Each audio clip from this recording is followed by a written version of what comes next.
ہماری خوش نصیبی ہے کہ ہمارے اس پیارے سیگمنٹ جو اب ہم کرنے جا رہے ہیں روحانی وظائف، اس میں ایک عظیم شخصیت، عظیم شہزادے ہمارے اس بزم میں تشریف لا چکے ہیں. آپ بڑی کرم نوازی فرماتے ہیں. فخر المشائخ ابو المکرم ڈاکٹر سید محمد اشرفی الجیلانی. السلام علیکم ورحمۃ اللہ وبرکاتہ. وعلیکم السلام ورحمۃ اللہ. حضور آپ خیریت سے ہیں؟ الحمدللہ. آپ کا بہت شکریہ، آپ نے کرم فرمایا. ناظرین کرام، آپ کے ساتھ بہت پیارے ثنا خاں سید انس کریمی بھی تشریف لا چکے ہیں، اور آپ کے ساتھ ایک ہمارے ننے ثنا خاں، اب ننے نہیں رہے ماشاءاللہ، یہ بہت تیزی سے بڑھ رہے ہیں اور ان کی پڑھائی تو ایسی ہے کہ بڑوں والی ہے ماشاءاللہ. سید حسان اللہ حسینی جو ہمارے بہت ہی پیارے دوست اور معروف نعت خواں اور معروف نقیب محفل سید سمیع اللہ حسینی صاحب کے شہزادے ہیں ماشاءاللہ، آپ کو بھی خوش آمدید کہتے ہیں. حضور اجازت ہے کچھ سوالات آپ سے کرنے تھے. جزاک اللہ خیرہ. اچھا ڈاکٹر صاحب، یہ ہے کہ بعض اوقات نا بچے کی زبان میں لکنت آ جاتی ہے جی. اور والدین پریشان رہتے ہیں کہ یار یہ ہمارا بچہ عام بچوں کی طرح کیوں نہیں بول رہا. تو کیا لکنت کو ختم کرنے کا بھی کوئی وظیفہ ہے کہ جس سے لکنت اس کی دور ہو جائے اور عام بچوں کی طرح گفتگو کر سکے؟ بسم اللہ الرحمن الرحیم. دیکھیے اللہ تبارک و تعالیٰ کے کلام میں ہر مرض کی دوا، ہر مرض کی شفا موجود ہے. خوبصورت جملہ، واہ. بس یہ کہ انسان کا عقیدہ ہونا چاہیے، یقین کامل کے ساتھ پڑھے، اللہ تبارک و تعالیٰ کی بارگاہ میں التجا کرے، اللہ تعالیٰ کرم فرمائے. کیا بات ہے، سبحان. بزرگان دین نے فرمایا کہ اس کے لیے ایک دعا ہے جو حضرت موسیٰ علیہ السلام کی دعا ہے. جی. مشہور دعا ہے، آپ سب جانتے ہیں، ربی شرح لی صدری ویسر لی امری واحلل عقدۃ من لسانی یفقہوا قولی. سبحان اللہ. اچھا، اس کا ترجمہ بھی یہی ہے کہ اے میرے رب، میرے لیے میرے کام کو آسان کر دے، میری زبان کی گراں کو کھول دے تاکہ لوگ میری بات کو سمجھ سکیں. اب جس کی زبان میں لکنت ہوتی ہے ظاہر ہے وہ اٹک اٹک کے بولتا ہے یا تتلا کے بولتا ہے. جی جی. لوگ ہنستے ہیں اور احساس کمتری کا بھی شکار رہتا ہے. کمتری کے شکار بھی ہوتا ہے. وہ سوچتا ہے کہ میں جلدی اپنی بات سمجھا دوں، لیکن وہ ایک ہوتا ہے کہ کسی وجہ سے فزیکلی طور پر یا ویسے بھی. اچھا، اکثر ایسا بھی دیکھا گیا کہ کسی نے کسی کی نقل اتاری تو وہ بھی اس میں مبتلا ہو گیا. اچھا، یہ بھی ایک چیز ہے کہ اگر کوئی ایسا ہو تو آپ اس کو دیکھ کر مذاق نہ اڑائیں، آپ اس کی نقل نہ اتاریں. ہنستے نا لوگ دیکھ کے کہ وہ بیچارہ تو ایک مجبوری کے تحت اور آپ اس کا مذاق اڑا رہے ہیں. اور فرمان بھی ہے نا حضور کا، من ضحک ضحک. جی بالکل، جو کسی پر ہنسے گا تو وہ بھی ہنسا جائے گا. تو یہ تو ہے فیکٹ ہے. تو اس لیے اس سے بھی بچنا چاہیے. یہ اللہ تعالیٰ نے آپ کو جو صحیح رکھا ہے بہت بڑا کرم ہے. سبحان اللہ. کہ اس نے ہماری آنکھ، زبان، ہاتھ، پیر، ہر چیز صحیح رکھی، تو ہر اس میں اس کا شکر ادا کرنا چاہیے. تو اچھا، جہاں تک اس کا تعلق ہے، یہ دعا ہے سورہ طٰہٰ میں آیت نمبر 25 تا 28. تو بزرگان دین نے فرمایا کہ اگر بچہ ہو اور اس کی زبان میں ایسی صورت ہے تو 11 مرتبہ روزانہ پڑھ کر اس پہ دم کریں. دوسری صورت یہ کہ پانی پہ دم کر کے روزانہ اسے پلایا جائے. ٹھیک ہے. اچھا، تیسری صورت یہ کہ ایسی چیز جو وہ آرام سے کھا سکتا ہے، جیسے کشمش ہے، بادام ہے، جو دماغ کے لیے بھی قوت والا ہے اور بچہ آرام سے کھا سکے شوق سے، تو 11 مرتبہ یہی آیت مبارکہ پڑھ کے اول آخر درود شریف 11 مرتبہ یہ روزانہ پڑھ کر اس کو کھلایا جائے، جیسے 7 بادام یا 7 کشمش. انشاءاللہ تعالیٰ اس کی یہ بیماری دور ہو جائے گی. سبحان اللہ کے کرم سے. سبحان اللہ. اور اکثر لوگوں کی اس میں ہو چکی ہے. اچھا. جی ہاں. اچھا، ایک صورت اور بھی ہے، اگر بچہ اتنا ہے کہ وہ اس کو یاد کر سکے تو وہ اس کو یاد کرا دیں. کیا ہے، وہ مسلسل پڑھتا رہے، لکنت دور ہو جائے گی. کیونکہ ہم نے ایسے لوگوں کو بھی دیکھا کہ بولنے میں لکنت ہے لیکن قرآن پڑھنے میں نہیں. جی بالکل ٹھیک کہہ رہے ہیں حضرت. ہم نے بالکل آپ نے دیکھا کمپٹیشنز میں دیکھا ہے باقاعدہ. نعت شریف پڑھنے میں بھی نہیں آتا. نعت شریف پڑھنے میں بھی نہیں. سرکار کا کرم کیسا کرم. اور قرآن پڑھنے میں اللہ تعالیٰ کا کرم. اللہ. اب دیکھیں نا، حقیقت ہے یہ میرے مشاہدے میں کہ بولنے میں لکنت ہے لیکن قرآن پڑھنا ہے تو روانی کے ساتھ. تو یہی آیت اگر اسے یاد کرا دی جائے تو اللہ کی رحمت سے امید ہے کہ وہ انشاءاللہ تعالیٰ اس کی یہ بیماری دور ہو. بھائی ماشاءاللہ ڈاکٹر صاحب نے کتنا خوبصورت نسخہ قرآنی بتایا ہے اس مسئلے کے حل کے لیے. اللہ تعالیٰ آپ کو اس کی جزا عطا فرمائے. ڈاکٹر صاحب، ہر بندہ چاہتا ہے کہ میں دنیا میں بھی کامیاب ہو جاؤں، آخرت میں بھی کامیاب ہو جاؤں. دنیا کی ٹینشن لوگوں کو زیادہ لگی ہوتی ہے، حالانکہ آخرت کی زیادہ ہونی چاہیے. جی ہاں، ایسا ہی ہے نا. حقیقت یہی. تو ویسے تو دنیا اور آخرت میں کامیابی کے لیے ڈاکٹر صاحب بہت کچھ کرنا پڑتا ہے، مگر ہم سہل طلب ہو گئے ہیں نا، بہت آسانی چاہتے ہیں. تو کیا دنیا و آخرت میں کامیابی کے لیے کوئی وظیفہ بھی ہے؟ آپ نے یہ صحیح کہا کہ سب کی جو توجہ دنیا کی طرف ہے توجہ اس دنیا میں کی کامیابی ہو جائے. جی جی جی بہت کم ہیں جو ہمارے پاس بھی جو لوگ آتے ہیں نا جی بہت کم ہیں کہ جو کہیں کہ جی آخرت میں کامیابی کے لیے. اللہ دنیا ہی دنیا، کاروبار میں ترقی ہو جائے، نوکری میں کامیابی ہو جائے، فلاں ہو جائے، آخرت کی کوئی فکر نہیں. اللہ لیکن الحمدللہ ہم ایک ایسا وظیفہ بتا رہے ہیں جو دونوں چیز کے لیے ہے. سبحان اللہ دنیا میں بھی کامیابی، انشاءاللہ تعالی آخرت میں بھی کامیابی. انشاءاللہ عز و جل. سورہ حشر کی آیت نمبر 22، ہم هو اللہ الذی لا الہ الا ہو، یہ پوری آیت ہے.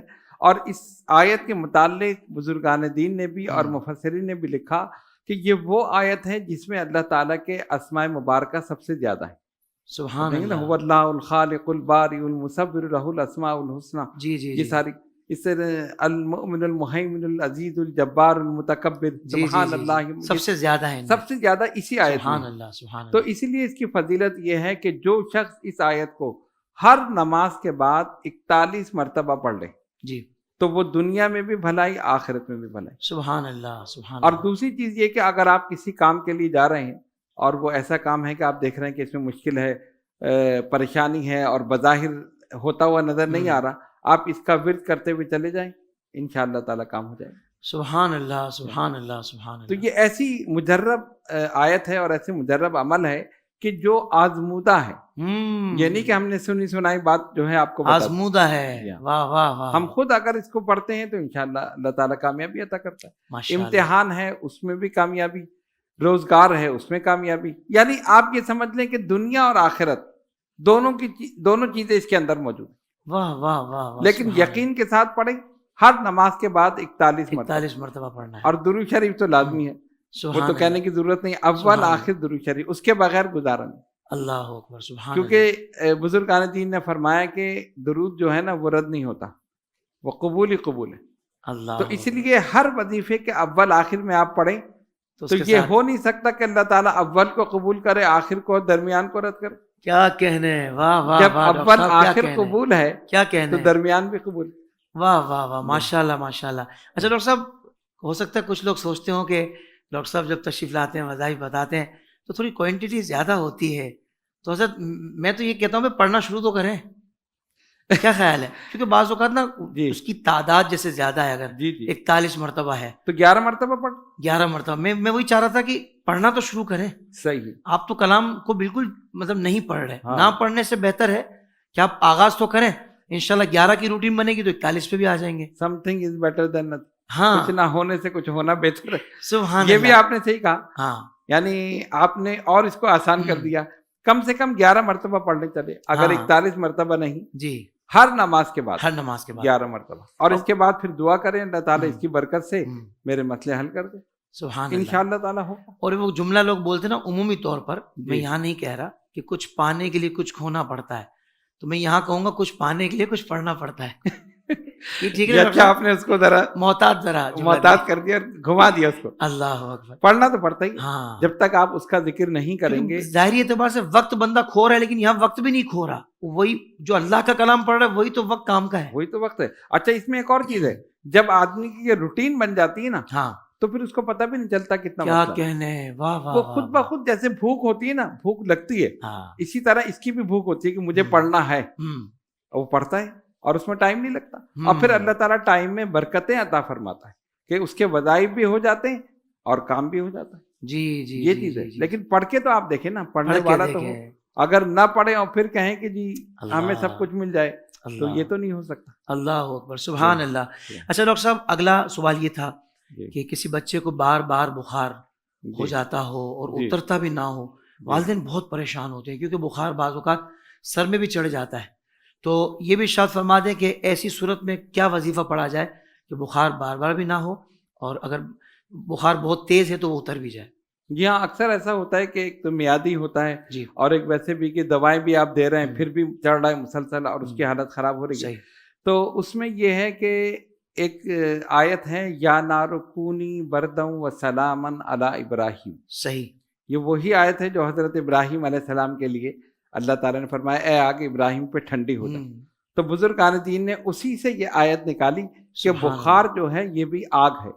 اور حدیث شریف میں آیا ابردو بالماء، اس کو پانی سے ٹھنڈا کرو. پانی سے ٹھنڈا کرو. اب دیکھیں نا ڈاکٹر آج کہتے ہیں تحقیق کر کے جی ہاتھ پیر دھلا دیں, اس کا منہ دھلا دیں, اس کا غسل کرا دیں. یہ تحقیق کر کے آج ثابت کر رہے ہیں ہمارے آقا نے 1400 سال پہلے کیا کہنے ہیں. سبحان اللہ. ابردو بالماء فرمائے کہ آگ ہے, اس کو پانی سے ٹھنڈا کرو. تو اسی آگ کو ہم اسی طرح ٹھنڈا کر رہے ہیں جس طرح حضرت ابراہیم پر آگ ٹھنڈی ہو گئی. سبحان اللہ. اور اس کے لیے وہی آیت استعمال کر رہے ہیں, سورہ انبیاء آیت نمبر 69, یا نار کونی بردم و سلامن علی ابراہیم. سبحان اللہ. اچھا, اس کا طریقہ یہ ہے کہ اگر بچے کو ہے یا بڑے کو بھی ہے تو کوئی اس کے قریب بیٹھ کر مسلسل یہ پڑھتا رہے اور اس پہ دم کرتا. ایک صورت یہ ہے. صحیح. دوسری صورت یہ ہے کہ پانی پہ دم کر کے اس مریض کو دن میں کم سے کم 4 یا 5 مرتبہ پلایا جائے, یا جتنے زیادہ ہو.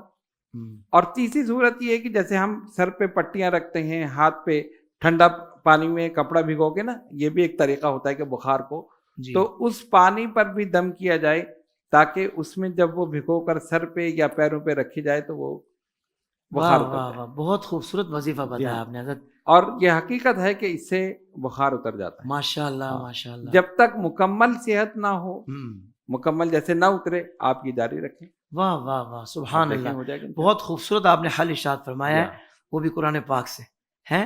بہت سارے والدین کی پریشانی, کیونکہ اکثر گھروں میں اکثر یہ ہوتا ہے, اور آج کل بھی یہ وائرل فیور ہوتا ہے, اور واقعی والدین پریشان ہو جاتے ہیں. پھر ڈاکٹرز ایک فہرست بنا کر دیتے ہیں دوائیوں, کیونکہ ظاہر بات ہے وہ فارمیسیز بھی چلنی ہے نا پھر ساتھ والی. نہیں, دوا دیکھیں, دوا اپنی جگہ درست ہے, دوا کرنے کا حکم ہے, لیکن لمبی لسٹ بھی تو ہے نا دوا کی, مختصر بھی تو ہو دوا ذرا, یہ بھی صحیح ہے. لیکن ایک یہ نا کہ دوا بھی کرنی اور دعا بھی کرنی, قرآن پاک سے اس کا یہ سلسلہ بھی ہو جائے, اور قرآن میں اثر ہی اثر. جب ہم اس نیت سے پڑھیں گے تو اللہ تعالیٰ ضرور شفا عطا فرمائے. سبحان اللہ سبحان اللہ.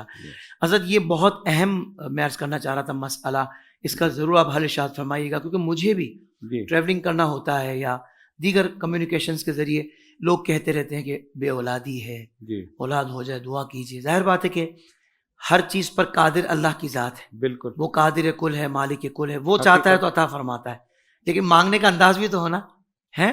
تو میں چاہتا ہوں حضرت کوئی ایسا وظیفہ بتا دیں کہ جو رب کی بارگاہ میں ہمیں اولاد ملنے کا سبب بن جائے. تو بے اولادوں کے لیے حضرت کو ایسا وظیفہ بتا دیں کہ اللہ تبارک و تعالیٰ اولاد کی نعمت سے مالا مال فرما دے. اولاد اللہ تعالیٰ کی بہت بڑی نعمت ہے, اور جس کو بھی یہ نعمت ملی ہے اسے چاہیے کہ ہر سانس میں اللہ کا شکر ادا کرے. سبحان اللہ. حقیقت ہے, سبحان اللہ. کتنی بڑے, اگر وہ نہ چاہے تو ہم کیا کر سکتے ہیں. آپ دیکھیں نا کتنے لوگ ہر قسم کا علاج کر لیا. پھر اچھا, اس میں بھی کئی صورتیں ہیں, کچھ احتیاط میں بتا دوں آپ کا, تھوڑا سا ٹائم میں لے رہا ہوں. جی. اس میں کیا ہے کہ دیکھیے اکثر ایسا ہوتا ہے کہ لوگ کہتے ہیں جی بعد میں ہو جائے تو اچھا ہے, میں اشارتاً کر رہا ہوں, بعد میں ہو جائے تو ابھی کوئی ایسا وہ نہیں, ابھی تو چند سال ہوئے. تو وہ بعد میں جو ہے نا پھر وہ اللہ کی ناراضگی ہو جاتی ہے کہ آپ نے قصداً اس چیز کو روکا, تو اللہ تعالیٰ کی ناراضگی ہوئی. شادی بعد میں کر لیتے ہیں, شادی بعد میں کر لیتے, تو بعد میں کیا کہ پھر وہ رک ہی جاتا ہے سلسلہ. جی. دوسری چیز یہ کہ اگر قصداً آپ نے ضائع کرایا, وہ بھی ایک غلط چیز ہے, تو اس سے بھی بچنا چاہیے. جب اللہ تعالیٰ نے ایک نعمت دے دی تو وہ خود ہی, رزق تو پہلے پہ ہی دیتا ہے وہ. جی. آپ دیکھتے ہیں نا, آدمی بعد میں آتا ہے, رزق پہلے آتا ہے. تو ہم اس کی وجہ سے کہ جی ہمارا کاروبار نہیں ہے, ہم کیسے کھلائیں گے, ہم کھلا رہے ہیں, وہ کھلا رہا ہے. رزق وہ دے رہا ہے, ہمارے ہاتھ میں نہیں ہے. سبحان اللہ. ہاں, یہ سوچنا چاہیے. اکثر یہ میں نے دیکھا, لوگ آ کے کہتے ہیں جی اب بچے ہو جائیں گے تو کیا ہوگا, ہم کہاں سے کھلائیں گے. جی. تو آپ کو کون کھلا رہا ہے؟ وہی کھلا رہے ہیں نا. قرآن میں بھی اللہ تعالیٰ نے فرمایا کہ لا تقتلوا اولادکم من خشیۃ املاق, انہیں اپنی اولاد کو قتل نہ کرو. اس کا اشارہ وہ اسی طرف ہے. تو ایک تو یہ چیز بھی نہیں ہونی چاہیے, اس طرح بھی اللہ کی ناراضگی ہوتی ہے اور پھر نہیں ہوتی. اور اس کے علاوہ تو بہت سارے عوامل ہیں, فزیکلی پرابلم ہوتی ہے. جی آپ ارشاد فرمانے, مجھے ایک بات یاد آ گئی, مجھے اتنا غصہ آیا وہ بات سن کر کہ ایک چینل پہ یہ بتا رہے تھے کہ بھائی پاکستان کا آج جو یہ حال ہے, بڑی وجہ پاپولیشن پہ کنٹرول نہیں ہے. دیکھیں مطلب تم اپنی حرکتیں کنٹرول کر نہیں رہے, ہاں, اور پاپولیشن کو آپ کر رہے, تم اپنی عیاشیاں اور یہ برے کام اور کرپشن یہ ختم کر نہیں رہے, نظام عدل کا تم بحال کر نہیں رہے, اور تم یہ والی بات کر رہے ہو. بھائی وہ تو رب کا وعدہ ہے, رب کا وعدہ ہے, وہ دے رہا ہے. ہاں بالکل حقیقت ہے وہ تو. اللہ, تو اس میں ہمیں فکر کرنے کی کیا ضرورت. جی سبحان اللہ. تو اس لیے آپ نے بہت اچھا پوائنٹ اٹھایا, یہ بالکل غلط ہے ان کا کہنا. جی, ہمارا ایمان اللہ کی ذات پہ ہونا چاہیے. کیا کہنے ڈاکٹر صاحب, رزق اسی کے ہاتھ میں ہے, اور اس نے وعدہ کیا ہے اور وہ اپنے وعدے پہ قائم. سلامت رہیے. ہم اپنے وعدے سے پھر گئے. ہم جو وعدہ کر کے آئے تھے وہاں سے ہم نے اس کو بھلا دیا اور ہم نے اس کی نافرمانی شروع کر دی، اسی وجہ سے یہ ساری چیزیں پیدا ہوئی۔ اچھا، اس کے لیے بزرگان دین نے فرمایا قرآن مجید فرقان حمید کی ایک آیت، ہم سارے وظائف وہی بتا رہے ہیں جو قرآن کریم سے۔ ماشاءاللہ حضرت ماشاءاللہ۔ رب حب لی من لدنک ذریۃ طیبہ صحیح انک سمیع الدعاء، صحیح، سورہ آل عمران آیت نمبر 38۔ ماشاءاللہ۔ یہ سورہ آیت مبارکہ جو ہے ہر نماز کے بعد 11 مرتبہ پڑھی جائے۔ جیسے آپ نے نماز پڑھی، دعا کی، فرض کے بعد آپ فوراً پڑھ لیں، اس کے بعد آپ سنت ادا کریں، اور اول آخر درود شریف 11 مرتبہ۔ سبحان تو یہ کم سے کم 40 دن اللہ۔ ہر نماز کے بعد پڑھی جائے۔ اگر دونوں پڑھیں یعنی میاں بیوی تو بہت ہی اچھا ہے، ورنہ کم سے کم ایک پڑھے۔ اول تو دونوں ہی پڑھ لیں گے، ظاہر ہے خواہش تو پھر یہ ہوتی ہے کہ اللہ تعالیٰ یہ نعمت عطا کرے، اور اس یقین کے ساتھ پڑھیں کہ اللہ تعالیٰ اس کی برکت سے ہمیں یہ نعمت عطا کرے، اور ساتھ میں یہ بھی کہیں کہ اگر ہم سے کوئی ایسی غلطی ہو گئی جس وجہ سے اس میں رکاوٹ ہو رہی تو اللہ تعالیٰ اپنے کرم سے معاف فرمائے، آمین آمین۔ اور اس آیت کی برکت سے ہمیں یہ نعمت عطا فرمائے۔ سبحان اللہ۔ تو آپ دیکھیں یقیناً اس کی رحمت جو ہے وہ اس سے مایوس نہیں ہونا چاہیے، اللہ وہ کرم فرمائے گا اور اولاد ہو۔ اللہ آپ کو جزائے خیر دے حضرت، کہ اللہ ہی مالک کل خالق کل، آپ نے اسی کے کلام میں سے وظیفہ آپ نے بتایا، جی اسی کو راضی کرنا ہے اور اسی کی عطا ہوگی اولاد بھی، بالکل انشاءاللہ کرم ہو جائے گا ڈاکٹر صاحب۔ کرم ہو جائے گا، اور جب وہ چاہے تو کوئی روک نہیں سکتا، واہ واہ۔ اور وہ نہ چاہے تو آپ کتنا ہی علاج کر لیں، آپ دیکھ لیں تو کتنے علاج کر رہے ہیں لیکن کوئی فائدہ نہیں۔ تو ہم ادھر ادھر دیکھنے کے بجائے ہم اس کی طرف کیوں نہیں دیکھ رہے؟ جی ہمارے حضرت مخدوم سلطان سید اشرف جہانگیر سمنانی رحمۃ اللہ علیہ فرماتے ہیں کہ اسباب پہ بھروسہ کرنے کے بجائے مسبب الاسباب پہ بھروسہ کریں۔ اللہ اکبر، کتنی بڑی صاحب بات۔ کیا کہنے ہیں، واہ واہ واہ واہ۔ ہم اسباب پہ بھروسہ کر رہے ہیں، یہ دوا ہے، یہ فلاں ہے، اور مسبب الاسباب جو ہے، جو سبب پیدا کرنے والا ہے، اس کو چھوڑ کے بیٹھے۔ اللہ تو اگر اس پر بھروسہ کریں تو وہ سبب خود پیدا کر دے۔ کیا کہنے ہیں، سبحان اللہ۔ حقیقت اللہ ایسا توکل عطا فرمائے جو آپ نے، اللہ تعالیٰ عطا فرمائے ہم سب کو ایسا توکل عطا آمین فرمائے۔ آمین آمین آمین۔ ڈاکٹر صاحب میں آپ کا بہت دل سے شکریہ ادا کرتا ہوں، آپ نے بہت شفقت فرمائی، اور ایک ایک سوال کے جواب میں کتنا بڑا ایک طبقہ ہے کہ جن کے وہ مسائل وہ درپیش رہتے جی ہاں ہیں، بالکل، اور وہ حل ہو جائیں گے انشاءاللہ اللہ کی رحمت سے۔ انشاءاللہ۔ اللہ آپ کو جزائے خیر عطا فرمائے۔ ناظرین کرام، دیکھ رہے تھے روحانی وظائف۔ اگلا سیگمنٹ ثنا صاحب آپ تشریف لا چکے ہیں، عقیدت کے پھول۔ میں ڈاکٹر صاحب کا شکریہ ادا کروں گا کیونکہ ان کو تشریف لے جانا ہوتا ہے، ان کی دیگر مصروفیات بھی ہوتی ہیں، پر حضرت کرم فرماتے ہیں پھر آ جاتے ہیں، یعنی ہمارے وظائف نہیں، حضرت آپ ہی کے وظائف کام کر رہے ہیں کہ آپ آ جاتے ہیں، یہ آپ کی شفقت ہے حضرت، نہیں آپ کی محبت ہے۔ اللہ آپ کو جزائے خیر عطا فرمائے۔ لوگ آپ سے بہت پیار کرتے ہیں، شکریہ۔ یقین مانیں لوگ آپ سے بہت محبت کرتے ہیں، اور آپ کی طرف سے جب وظیفہ ملتا ہے وہ بھی قرآنی وظیفہ، تو ایک بڑی مضبوط مطلب اعتقاد کے ساتھ، کیونکہ آپ جس کانفیڈنس کے ساتھ اور جس یقین کے درس کے ساتھ آپ بتا رہے ہوتے ہیں نا حضرت، یہ بڑی چیز ہے ماشاءاللہ، اور آزمودہ اور کئی لوگ ماشاءاللہ شفا پا چکے ہیں، اور یہ سلسلہ جاری و ساری رہے گا۔ کلام اللہ کا ہے، شفا بھی اللہ کی طرف سے، اللہ تعالیٰ ہم سب کے حال پر کرم فرمائے۔